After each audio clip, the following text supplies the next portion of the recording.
Hi everybody, it's Jimmy and welcome back to Jimmy Does Knitting. This is my knitting podcast where I pick a topic and we go from there. Today the topic is easy knits that are on my needles. I usually have an easy knit project and then a more challenging project and maybe a couple of others, and that's how I usually go. So we'll go over some of the easy knits that I'm doing, and then there will be some more complicated, more fun, more new things coming up. But before we do that, I am Jimmy Does Knitting on Ravelry, Instagram, and I have designs for sale on Ravelry, and I joined TikTok today. I was like, look, we're changing things up a little bit. I downloaded an editing app to make reels, and I figured if I'm going to do this anyway, then I might as well post to a couple different platforms. So now I'm posting shorts and on TikTok and the reels on Instagram. I had more reels that I was going to put on TikTok, but the program I was using worked well, and I didn't think that it was a paid for program. But then after a couple of reels, it was like, oh, you owe us 30 euros a month or something. And I was like, I'm not paying 30 euros a month. I make no money off of this, and I don't do that great of a job. So we went back to a freebie one. Anyway, posting on TikTok. I am not following. I don't know how to use it. I think I'm just going to go in and out, call it a day. But if you're interested, that's what's going to happen. Most of my stuff is going to be on my Instagram still. We'll have chats here, all of it. Anyway, there is that. I think that's all the big admin. It's been a while since I've given you a yarn update. So the yarn update is I've been trying to be stash neutral this year. Like, not trying to like stash bust and get all of it and like do all that stuff. So I think it's realistic to try to be like neutral and not bring in a ton of yarn. Am I good with that? No. I think I'm going to be stash positive this year, but we'll get there when we get there. Maybe not. We'll see. Anyway, so yarn to date in is 8,528 grams, and yarn out is 8,002 grams. So I'm positive 526 grams of yarn. I will say that I've gone a little crazy lately, and I have, I think, like 4 sweatshirts quantities that I have ordered that are here, and then I have another 4 that I've ordered. So I have a lot of yarn coming in stash. I did go to a place called Knits and Notes. It's not a place, it's an event in Amsterdam. It's very like cool, Gen Z girlies, all of this stuff. And they had a pop-up shop, which is really nice. And I donated some yarn there. So that was good to get like, I think it was like 720 grams out there. But it was a nice afternoon, sat, knitted, did all the things. I'll show you one project that some of the people there collaborated with me on. I don't know my words. Anyway, let's get into it. First things first, what am I wearing? This is my experimental top. The answer is it's great. I will wear it, but it needs a second draft before I do anything. So the idea was, and I'll stand up, I'm wearing shorts because it's hot and I'm lazy.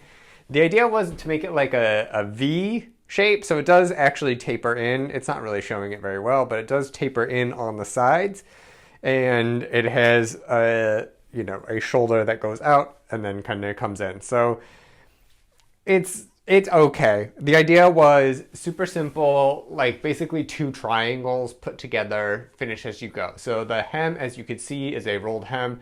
The neckline is also just a rolled neckline. This is a not shaped or done anything. I did do some I-cord shaping on the side, so it has like a nice edge, but that's about it. So overall, my design concept works. It's a bit of a weird construction of how I would do this, because I actually started with the front, then went on to the back, then did some like shaping. I'm using that term very loosely, and then went on to the body. So what did I like about it? I liked that it was triangular-ish, and I think that my construction was fun, and it was easy, and it was quick, and it was like overall a pretty good knit. What don't I like about it? I don't like the shaping. I actually had to sew up the armholes. I made them like usual yoke depth, which I think would be down to here, but it made this look like flouncy, like, I don't know, more like a, swooshy lady frilly sleeve, which is fine, but that's not really the look that I go for on every day. And also with the way that it was increased, you can say it's quite rapid. I think it was like every other row for the sleeves, that it is quite triangular on top. It has this weird triangle part, and I don't really like that. So if I do it again, I have some notes about how to modify it. And it would be easy. This is exactly 6 balls of drops cotton merino. I wanted something black, I wanted something cheap, and I wanted something that I could wash. For an experiment like this, I wanted to make it the lowest pressure, lowest, fidelity knit sort of thing. And then if I liked it, then I can redo it differently. I have notes that if I redo this, I don't know if I want to. If I redo this, I have notes of how to make it in a DK, and then it would be so easy to grade into a fingering. So maybe not. We'll stay tuned for that. I'm not quite sure. What else? This was knit on 4.5 millimeter needle, so it was flat, in the round. It really just couldn't be easier or quicker. It's such like a loose fabric. It's actually quite nice to wear. I don't really wear it out. We also haven't really had summer. Like, it was summer in like May, and now it's just not. That's part of the reason why I'm so pale. Also, I'm just pale. But I haven't gotten a chance to wear it. But now that I'm wearing it, it's actually kind of nice. It's quite comfortable. I don't know. The drops cotton merino I do know wears well. That was one of the sweaters that I made my boyfriend with first, like a cotton merino sweater, like years ago, and it's holding up pretty good. So I know that it's an all right yarn.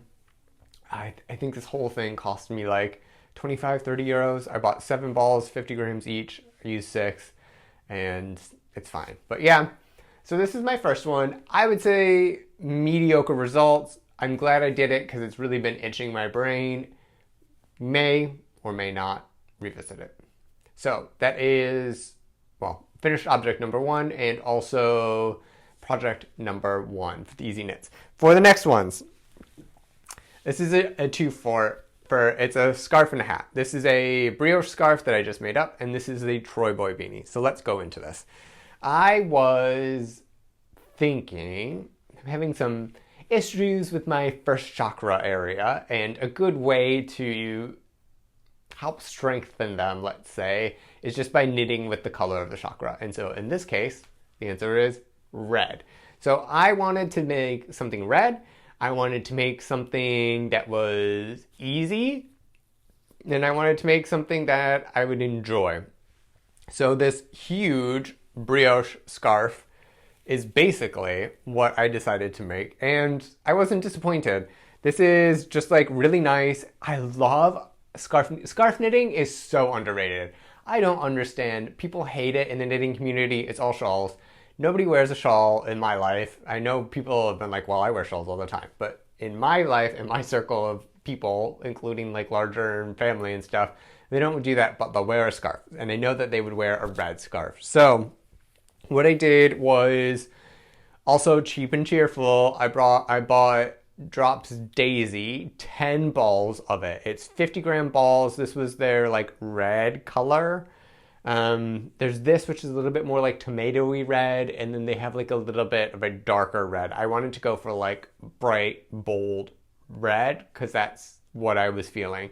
And I made like a really big, long scarf out of it. After I did the first ball, I decided I figured out how long it would be. And the answer was, if I did all 10 balls, I think it would be a little bit too long. So what I did was I knit a Troy Boy Beanie, which is a free pattern that I have on Ravelry. It is my own pattern. It is a 1x1 ribbed hat. It has this nice little crown detail. See that? Very good. It's DK weight yarn. It's, cheap, cheerful, super easy, 3 millimeter needles. one by one rib, and then you do some crown decreases. So I did this in like a day, literally a day. It's very easy to do. And then the rest of the like 8¼ balls or something like that went into the scarf. So this is the Troy Boy beanie. This is the scarf. Let's talk about the scarf. I think this whole project cost me like maybe 40 euros because the place I get drops from is always on sale. So I never pay full price. I don't think this was discounted heavily, but it was not full price. I did a brioche scarf. I did not use a pattern because it's super easy. And I love knitting brioche, but I particularly like a one color brioche knit flat. There's no purling involved that way. And it's just like slip, knit, slip, knit, slip, knit, slip, knit. It's super easy, super entertaining. So let me tell you the recipe for this in case you want to follow it. I cast on an odd number of stitches. The odd number of stitches is important. I did, I think 51 for this, but don't quote me. And then what I did was knit 3, because each end has an I-cord little border, which I don't know how well that's showing up or not. But I did knit 3, purl knit, purl knit, purl knit, purl knit, like that, end in a purl, and then knit 3 more, and then slip 3 with yarn in front. So the end is always slip 3 with yarn in front. The first 3s are knit 3s no matter on what side, and then you either brioche purl or brioche knit, or you slip depending on, you know, what side of the scarf you're on. So it was super mindless, super rhythmic. It's one of those things that can go really, really, really fast. And if you don't mind sort of like mindless, repetitive, long amounts of knitting, I highly recommend doing something like this. It's great in order for you to fix your brioche because it's only one color and it's also one-sided, so you can always do it on the right side. So, I mean, it's nothing spectacular. It's something that I know I could give away, which is important because I don't need any more knits, but I know that somebody in my life will come over, go into my little gift box, which is full. So if you know me in real life and you see anything in my gift box or on this podcast that you want, please let me know.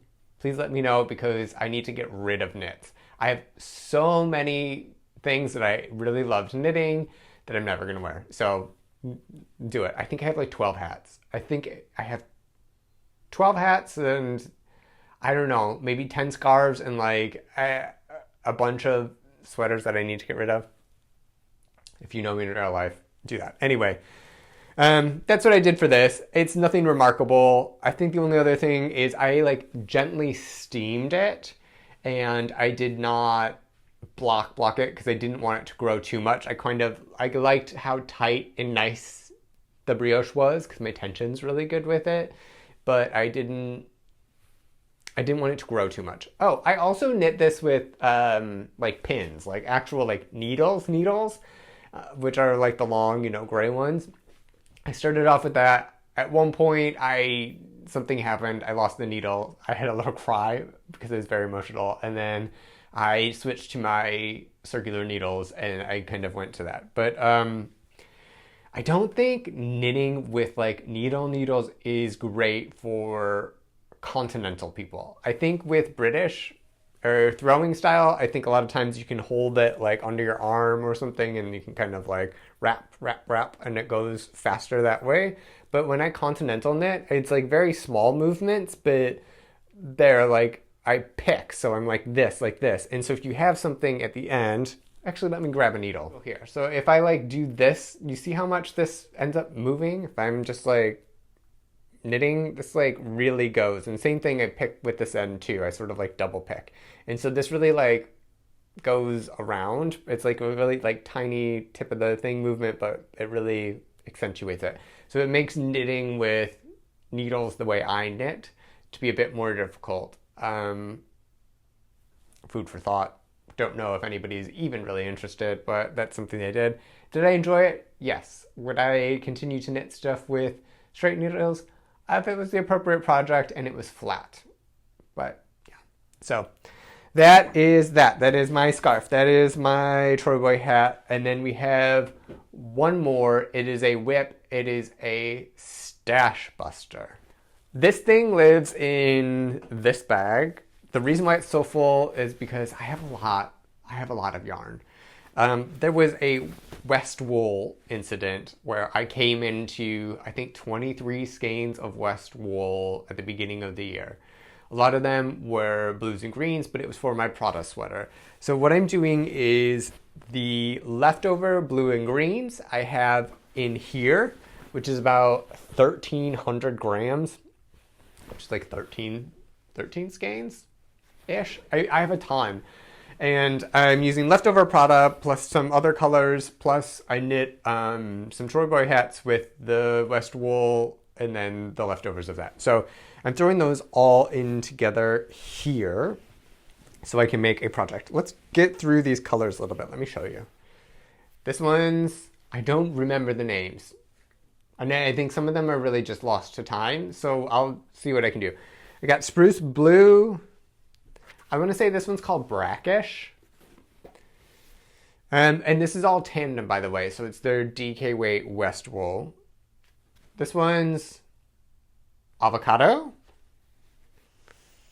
There's this bright green, which I really like.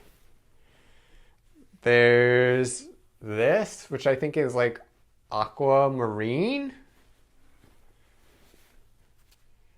This is Sea Mist, which was the color that I had the most problems with in my Prada sweater because it was supposed to be this one and not the green. I'll show you. So it was supposed to be this blue and not the green, but in dark lighting, it looked the same. So I messed up anyway. That also made me cry a little bit. This is, I think, called Midnight. It's like a very dark blue. It is not black. There's Glass. There is this color. What else do we have? We have this one, which is like, I think it's called olive green. This one's called Royal. This one's Norway, maybe. What else we got here? I have this one, which is nice. Then I have this one, which is attached to my work, and then also this one that's attached to my work. I don't know what these colors are. But the blues and greens of West Wool Tandem, this was their old collection, but I think I have all of them.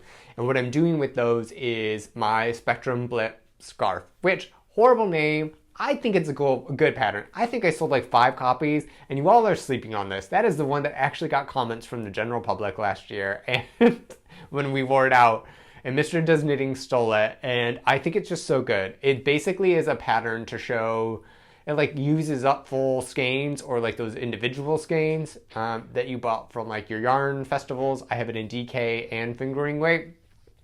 It is a great pattern for advents, and I teach you how to use the most of your yarn, or it's great for scraps. So this is the scrappy version that I'm doing. What I'm doing is I am picking 2 colors. I am knitting until either like, especially at the beginning, I was using bobbins that were left over from my Prada sweater, so that sort of dictated how much I could knit. But I'm doing that, or I'm knitting until the knitting gods tell me to stop and changing color, and then I'm sort of picking other colors. When I went to Knits and Notes, these 3 columns were chosen as the color combo from the people that were there. But what it is it's like a repeat of a pattern that sort of gradiates from, you know, one color into the next. So I'm knitting this on 4mm 16-inch circulars, and I don't know, I mean, I really like it. It's such a fun knit. It's such an easy knit. It's a good way to be creative. I mean, like, I'm just using greens and blues. I know they're going to match, so I just kind of go on vibes, and I think it's working out pretty well so far. It's just going to be one of these type of weirder projects. It calls for Judy's Magic cast on, or like a Turkish cast on, but I did a provisional cast on just in case I wanted to sew it up differently, it's supposed to theoretically, well, be like this, where you have, you know, this side and this side. It's almost two-sided. It's not really. But I was like, I could do it. So when I sewed it up, I could sew it up like this if I wanted to. Because I think that this also is like, especially in the middle, is really kind of cool if you like something a little bit more even. Or I could do, you know, this, which is a lot more contrasty. I haven't decided how I'm going to do it. I'm probably going to do it how I wrote it, where it's just, you know, almost a two-sided, like this one and then this one. What else? I reduced the number of stitches. I took out, there are several like patterns that are repeated. I took one out of each repeat, so I have 90 stitches instead of 120. I thought it might be a better width, and I estimate that this is going to take about 700 grams, maybe more, maybe less. So I think that I will do this one in blue and green, and I have even more Wool Tandem leftovers that I think I'm just going to do a hodgepodge, like even scrappier version of this thing. But it's really nice, and it's fun to play with color, and I think you guys are sleeping on this pattern. I think it's a great one. It's going to be really fun to wear. It's super fun to knit, especially if you're doing what I'm doing and just like picking random colors that like may or may not actually go together and then changing whenever you want to. It's like very low fidelity, like it's low cost. It's actually the same pattern once you get started, you know, after the first or second row, you can just go. You don't need to look at the charts. You do not need to carry floats. But I will say, as noticed by this puckering here, my colorwork tension is a bit garbage, and so it has this texture almost to it, which I'm not mad at. I think most people that have knit this actually do have like a bit of texture. I don't know, can you see this or not? To it, I mean, it doesn't matter. I'll probably block this, which will help. I'll probably iron it with like a wet towel and then an iron on top of it. But overall, it's still going to be kind of textured because I'm just going for it, and my tension on this is actual garbage, so it's whatever. But I think it looks nice. I think it's really cool. So I'm going to continue making it, and I will probably make another one. And so this is my easy, fun project. If you have somebody to annoy when you're at home, they can pick out the next set of colors for you. If you don't like it, you can say, oh, it's time to change it. Yeah, this section is going to be as big as small as you want. You can use as many colors as you want. I mean, 2 up to, I don't know, how many did I show you? 1,000? Something like that. All right. The idea is to have these different, you know, stripe widths and just get through some of this yarn. Just eat it up because I need to get rid of it. So, I mean, I think I did like this much in a day-ish of the first day. I mean, it's addictive, it's quick, it's fun. What is here? Some plant stuff. You go over there. Yeah, and then you can just like play with different color combos and stuff. I think it's really nice and creative and low risk, and it will be a standout piece. And wherever you go, you know, like in the winter, you can be like, this is a good width, right? Yeah. You can just really enjoy it, and like people will compliment you on it, and it's all that. So this is my easy whip at the moment, although currently I'm on like stockinette parts of 2 sweaters, which is also easy. But that is that. So that's all I wanted to share for today. This is also for sale on my Ravelry, Spectrum Blip. Yeah, it's nice. Go buy it. Thank you for joining me. I really appreciate it. Go follow me on TikTok. Buy my Spectrum Blip pattern. And then, of course, be nice to yourself. Be kind to yourself. Be kind to others. And I will see you in the next one. We've got some exciting things coming up. I have some really exciting projects that I like have cast on, and I'm like super excited to work on them. So those are in the next couple of episodes that will be coming up. So I will see you then, and have a good day. Goodbye.